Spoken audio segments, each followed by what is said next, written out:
Hello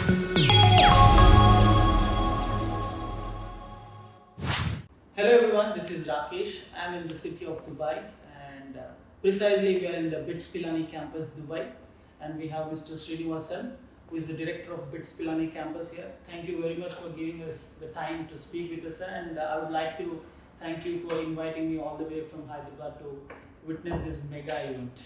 Thank you very much for being here. Yeah. We'd love to have you as part of our BITS Sports Festival. And it's absolutely amazing because it's been already 2-3 days the sports festival have started, and I've heard and I've seen there are a lot of universities have come up. So how are you managing this and what motivated you to do this, because this has been held from last 19-20 years it seems. This is the 19th edition of the Sports Yeah. Festival, yes. So what exactly motivates you as a BITS Pilani to continue this format, because 20 years it's not an easy job. Yeah, definitely. The first thing is that I would say that we have a very dedicated team of staff and faculty Yeah. who are passionate about the growth for the students. Now, growth means it is not just about academic development, but we're also focusing on holistic overall growth. And that is where sports comes into be an extremely important segment of what we need to deliver to the students. So, what exactly you think? How much percentage or how the sports will be helpful for the students in their career once they finish the education, once they get into the what do you call in the market where they search for the jobs and all. So, how much percentage do you think the sports will be into them? The tradition that we have is for perhaps an Indian parent is Yeah. not to focus too much on sports, because that always seems to be envisioned as something that is happening at the expense of academics. Yeah. What we would like to do is to dispel that notion and to say that this is actually an integral part. If you are excelling in sports, you are getting all the attributes that will actually allow you to excel in academics and actually for lifelong learning. That is what we would like to convey through all the activities, and we hope what we have done so far and what we will continue to do sends that message across to the wider audience. So basically, we have BITS Pilani in India as well, and I think this is the first campus out of That's India. right. Yeah. But what makes this BITS Pilani in Dubai different from the BITS Pilani campuses in India? Maybe it's in Hyderabad, Pilani, and somewhere around. So what exactly is it different from an Indian campus? The system, just to talk about the similarities, we are basically delivering the same academic content, and in fact, the degree certificate they get does not differentiate between the campuses. Okay. They get, no matter which campus they are from, they get the same degree certificate. Now, if you look at the traditional Indian student going to any of the Indian campuses, they go through the BITS process and then they get admitted and go in and so on. Now, how Dubai campus got started was basically to cater to the large NRI population in the Gulf region. And until that point in time, everybody was basically finishing up high school and ending up having to go to India for their higher studies. So this was started basically for that reason. So our clientele, our market basically to the large extent is the GCC countries. But interestingly, we have a large contingent of students from India who want to come to get the Dubai experience. So where the difference comes in is that it is not just about the academics, but Dubai being central in this. In fact, what I keep saying is that thanks to the Emirates Airlines, you are just one flight away from practically everywhere in the world. So Dubai being so centrally located, we have students, parents sending the students, their children from USA, from Canada, from elsewhere. Because this is a nice intermediate point in the sense that you get all the aspects of the Indian culture, you get the Indian education, but then you are in an international campus. So it is the best of both worlds that we are able to deliver to these students. The second part is that we have practice school which is embedded in the curriculum. The students spend 7 months, 7.5 months in industry. In the Indian context, they are going to basically Indian company, but here they have the opportunity to experience this internship with multinational and even for local companies and global companies. So that's an opportunity that many of the students seek when they come to Dubai. I think it's all about when you are in India, when you are in your own country, the exposure levels will be definitely high because India is becoming the IT hub, because Bangalore, Hyderabad, Delhi, everywhere we see there are a lot of IT companies coming from outside India and establishing their companies. So when it comes to Dubai, how is it different from the companies coming to the campuses and giving them the job opportunities, because they do campus drives and all? What is the percentage in this particular campus once they graduate? How much percentage of the students are getting jobs right away through the campus drives? The we have interestingly, Yeah. probably unlike the Indian campuses, Yeah. a relatively large segment of our students actually go for higher studies. Okay. So necessarily not every single student is looking for a placement opportunity. In fact, we do not call our placement services placement anymore. We call them career services. Career services. Yeah. Because placement is only one dimension. Yeah. To answer the question, we have probably about 70% of our students going for employment, and that can be done usually through the practice school process. They usually get hired by the companies, or they go elsewhere as well. So that is one pathway. Yeah. But fully 30% of our students would go for higher studies, or many of them have actually their own companies that they go back to. The third segment that is also interesting for the campus is that a significant portion of our students are thinking about starting their own companies, and that comes into play even during the second year. I'm trying to think back in my past and wondering what was I doing during my second year. Yeah. It was we were barely going to classes and so on, and that it's a different environment. But if you look at kid now in this, basically the late teens, right? But they're already thinking so far ahead, starting their own companies, and looking at when they're going to have the first unicorn coming out of there. So that's the kind of thought process the students have, and we are very well equipped, and we provide the environment, the ecosystem that allows them to flourish with that kind of process. So like you mentioned about the students getting into the businesses, trying to start their own startups or companies and all. So because your generation, my generation and the current generation. So what do you see the difference between your generation, maybe like 30 years ago, 40 years ago, to this generation of the kids? How has the world has moved forward, or whatever you can say? What's the difference between the generation you have realized? Because you are in the field of education for a long time.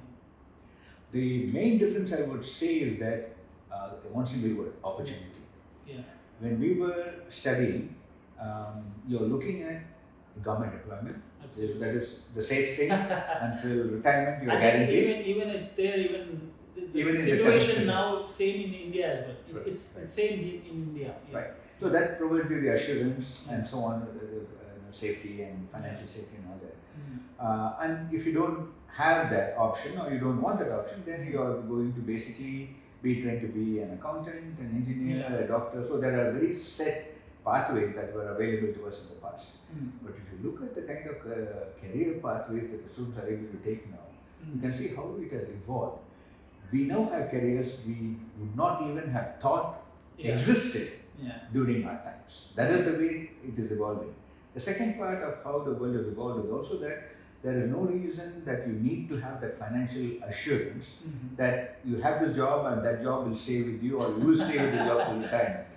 It is all about how nimble you are, how flexible you are, how much additional skill sets you are able to acquire, so that you keep moving and progressing and growing yourself. So that kind of an environment is now presented to the students.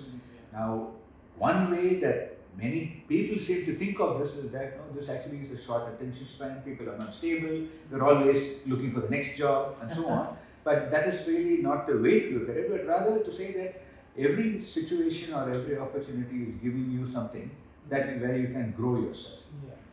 And ultimately, that is what we are all in. It's not about just a financial growth, but we want to grow as a person, as a leader. Obviously, when you start your first job at the entry level, you're going to be basically exercising whatever you have studied. But the expectation now is that you're not going to retire in the job, right? 5 years from now, I want to be a manager. I want to be leading a team of people. I want to do new things. So when you look at that kind of a career pathway, then you have to acquire skills. So it is what we are providing at the university is only the foundation.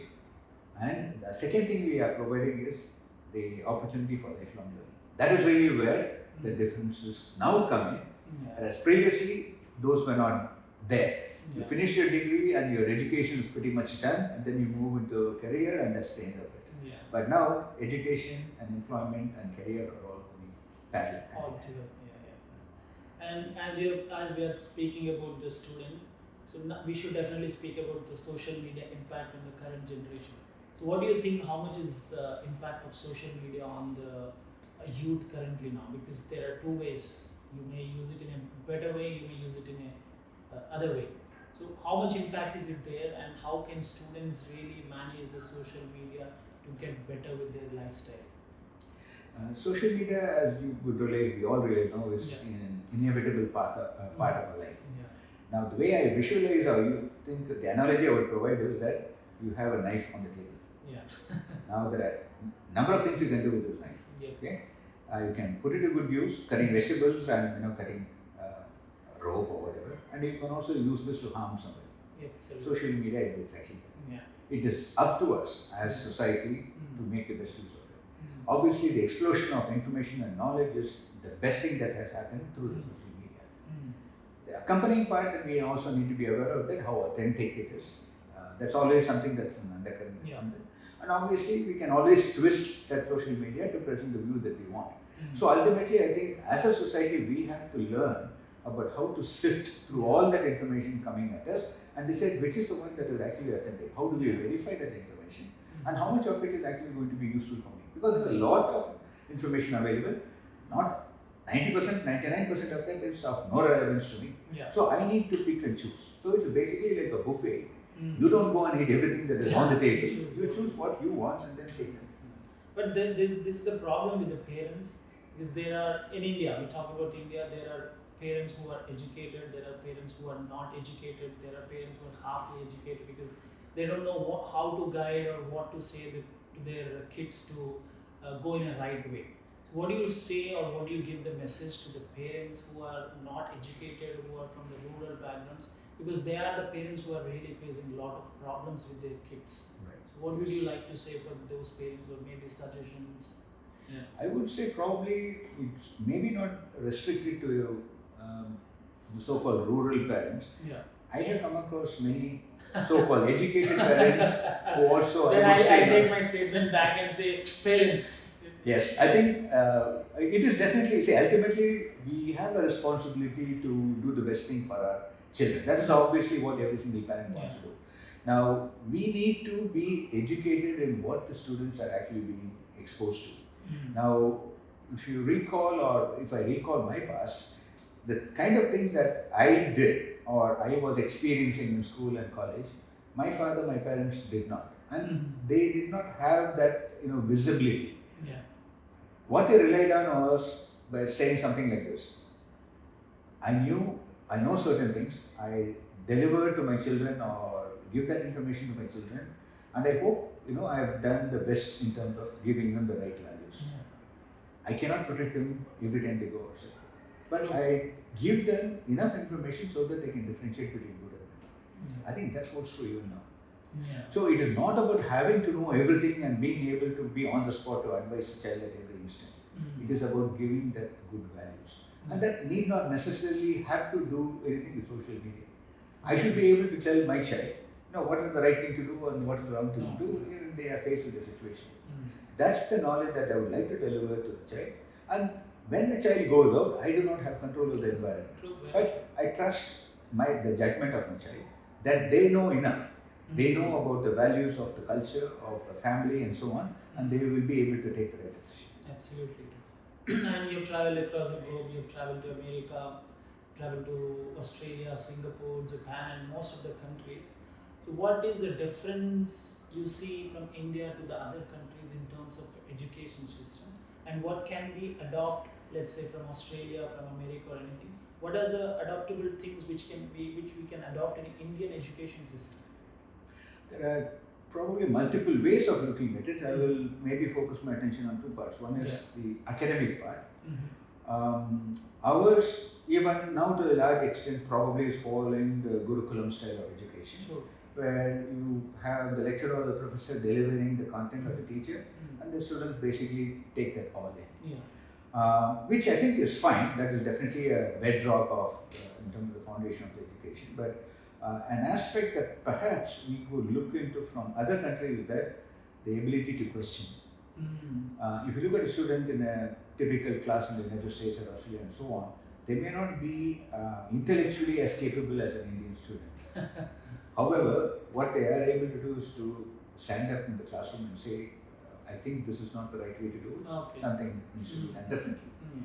Now, one can view it as you're disrespecting the professor or the teacher, but we need to have the maturity to be able to say, this is the kind of questioning power, ability that I want to give to my student.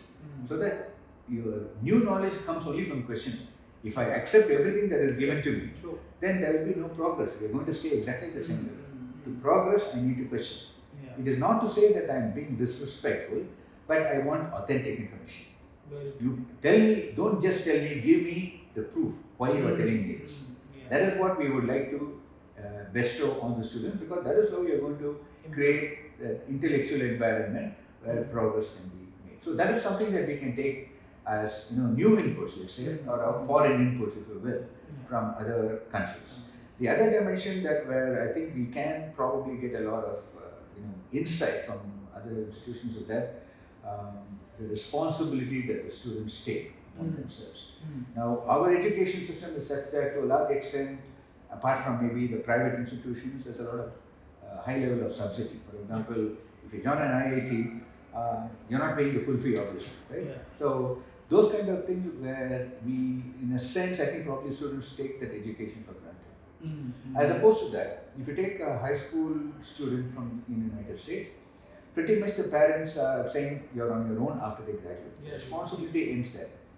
Beyond that, only in rare circumstances, the parents are actually funding the student's education. Okay? So which means that students have to look out for themselves. So they do part-time work and so on. No, where the difference comes in the classroom is that because they are earning every single dollar they are paying to the academic institution, they value the time in the class. Very true. Very true. Whereas for a traditional Indian student who is used to that family helping, I don't realize the value if I'm sitting in the classroom because my father and my mother are paying the fees.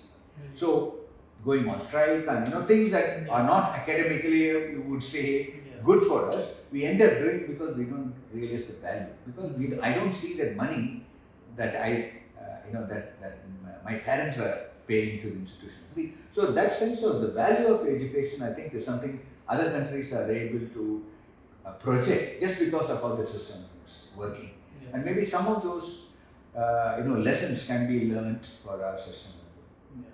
I think if we talk about the education system comparing in India, it goes on. We can do a debate about it. Absolutely, yes. I think you being a chemical engineering graduate and you being a professor in that field, currently if you ask any ordinary or any normal middle class parent, they would say their son wants to become a software engineer or maybe a doctor on the second case.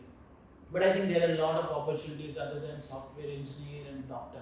So what are the other fields where the kids can really think of other than just being a software employee or software engineer or a doctor? Other than these two fields, what are the other fields in terms of, let's say, chemical engineering, mechanical? Because not many really want to get into that. Ultimately, I think even though it is almost like a cause and effect kind of a situation where because there are opportunities, the students want to go there, and because students want to go there, education institutions are. So it is sort of an avalanche effect that is now taking place where civil, mechanical, and other disciplines seem to be on the lower end of the scale. Now, the way I would look at it is that, firstly, just like social media, you can never get away from coding. That is almost, I would say now, as generic as arithmetic. No matter which profession you go to, what you learn in school, 1 + 1 = 2 is always going to be happening, right? That's needed whether you're a psychology student or whether you're a doctor or you're an engineer. Coding now is at that level, where the use of IT is so prevalent that every discipline, no matter which area you go to, you have to know something about IT, something about computers. That's the baseline. Now, I would still need, for example, a society to be able to build buildings, produce chemicals, produce plastics. All of that still need their manpower for manufacturing and so on. Now, what is different between, say, 30 years ago and now in terms of how industry works? 30 years ago, I don't need to know a lot of computing. I just need to know what I can do on pen and paper calculations, and then a refinery can run, I can run an automobile plant, and so on. Now, automation is coming, which means that I need to know a little bit more about control, I need to know a little bit more about what else, what other systems are in place. Now, that is where now the education system needs to alter. In other words, I can't teach mechanical engineering like I taught it 30 years ago. So now we have to evolve to a point saying that, oh, actually I need to design with AutoCAD. It is not about the pencil drawing that I take in class. So we have to, education system needs to progress. It is doing, but then where the computational stuff comes in should be the additional layer that is provided, so that when the student goes into industry, they are actually fully functioning, practicing engineers who have the foundation in mechanical engineering, but they have that upper layer of computational ability that will allow them to progress in that institution. So this is nothing to say that software is the only domain that we have to go, but it is more to say that software needs to be embedded in every discipline. Otherwise, we are seeing what we observe now, which is everybody is heading to that, because that is where the coding is, where ultimately the delivery point is. But what we are losing sight of is that a whole lot of machinery is needed, build-up is needed before we actually get to the coding side. So we need to have an education system where all of this is built in. So the example I always give is industry is looking for what they call as the T profile. I will be trained as a civil engineer, mechanical engineer. Yes, I know that's the vertical of the T. I also need to know where else can I apply my knowledge. That is where I am able to practice something. To give an example, I have some of my colleagues in other institutions. They are working on process control. Process control is where in process industry, usually you make sure that the flow rate is correct and it's matching with whatever you want and so on, right? So I give the example that now is, if you are trained as an electrical engineer, mechanical or chemical engineer in process control, you actually can apply all of your knowledge in medical field. Now, how that would be done? When you go, if you are a diabetic and you go to the doctor, what does the doctor tell you? Keep your sugar under control. Sugar levels under control. The word he uses is control. Right? So what it means is that don't let it fluctuate. Which is exactly what the process control engineer is doing in industry. Right? So I can take that system, build a mathematical model and say that what is the output? Your sugar level. What is the input? Your insulin dosage. So you can build the loop. All the principles I have learned in electrical, mechanical, civil engineering, I can apply in the medical field. That will allow me to design better insulin systems or dosing systems, right? So that is how we need to look at it. It's not about fundamental knowledge in a particular area, but saying that I have learned it, but then where else can I apply? I know I can apply in automobile, I can apply in this and that, but can I come up with something new where I can apply this knowledge? I think you're sharing a lot of knowledge. I would like to ask the last question and end this up. What would you say people who want to come out from India to get into the BITS Pilani? What this particular Dubai campus is really giving better than other things? Why would you say they should come to BITS Pilani Dubai? There are two very strong reasons I would say. One is the fact that you definitely will get an international exposure. True. It will be the way we are pitching the Dubai campus is that we are projecting the tried and tested BITS model of education. We've been in existence in 1964 as an institution. In fact, in 1964 when Pilani campus started, it was started with collaboration with MIT, the topmost institution in the world. And BITS Pilani was the first one to bring in the semester system into India. So we have a long history in terms of coming up with new ways of education as in the BITS system. Now where Dubai comes into the picture is the fact that all of that is now presented to a global audience in Dubai. The exposure that you get in terms of what the students can experience here is a lot more than what you can do, for example, in an Indian campus. The second part is that Indian campuses in the BITS system are fully residential. Whereas here we are located right in the heart of the city. So you get to experience the entire. The other part of this is that the multinational companies that are located here, where you can get your exposure in terms of training and so on, that is, we don't have a comparison to Indian scenarios. And the third part is, for students, we have a very strong tradition of sending our students to very top universities in the US and elsewhere. For example, if you take a biotech department, 99% of the students go overseas for higher studies, and they go to Ivy League schools. So what we have established is actually a pathway. Now those schools in the US recognize BITS Dubai as the place to come and take students. Take the students. Yeah. That is actually that connect we are able to create. We have many students going to Germany and the UK and for instance. So that pathway that is provided allows the students to actually go to a global stage in a very short period of time. Yeah. I think it is a pleasure talking to you. You have given us a lot of things about your views about the education system, parents going out of the country and all. Thank you very much, sir, and I wish you all the very best. Thank you very much. Thank you for your time with us, Thanks. and we hope you have a good time. Thank you. Thank you.